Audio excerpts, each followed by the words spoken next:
Hi, Congresswoman. Nice to meet you, Nice Eliza to meet you. Orleans. Hi, Eliza. There are a couple things that I'd love to talk to you about. Okay. One of the things that I've been talking to people about on my channel is what a national security risk our defense secretary gosh, is. And yes. so I know that you have thoughts on Pete Hegseth and Yes. him using Signal in order to communicate war plans Right. and truly putting our national security at risk. Yeah. So, back in December, I was already sounding the alarm about Pete Hegseth. And for those of you who don't know, he is the current Secretary of Defense. Even during his confirmation process through the Senate, he's been accused of sexual assault. He had to actually settle in court with someone about this.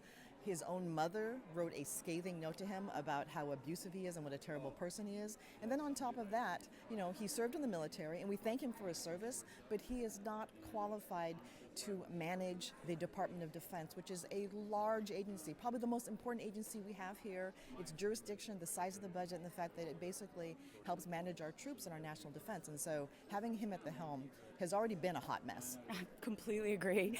The other big thing that's happening right now, obviously, is the $880 billion tax cut that the Republicans are trying to pass to line the pockets of billionaires and hurt everyday working people. Yep. So I was wondering if you have any stories of your constituents, Absolutely. whether it's Medicaid that they rely on Yes. or something that you might be willing to share, because I think it's so important that people understand just how devastating this is going to be. I mean, and here's the bottom line. If they're going to try and cut $860 billion from our budget, they're going to have to touch these entitlement programs. And these are benefits that people are entitled to. Medicaid, which provides help for people in nursing homes, which pays for health care, which provides food for hungry children. And so they're saying they're doing this in the name of reducing the deficit, but all they're doing is cutting these programs from hardworking everyday people to give out tax breaks to their ultra-bazillionaire friends, and that's just wrong. And so we're putting pressure on them to actually be open about it. There is actually a bill, it's called the Hands Off Medicaid and SNAP.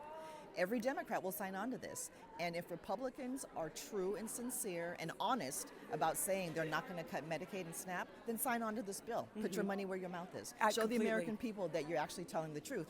And so far, they say one thing and they do another. Well, thank you so much. I really appreciate you. Thanks for fighting for us and for all your constituents. Great. It was so wonderful to meet you. Nice to meet you too. Thank you. Thank you. Okay.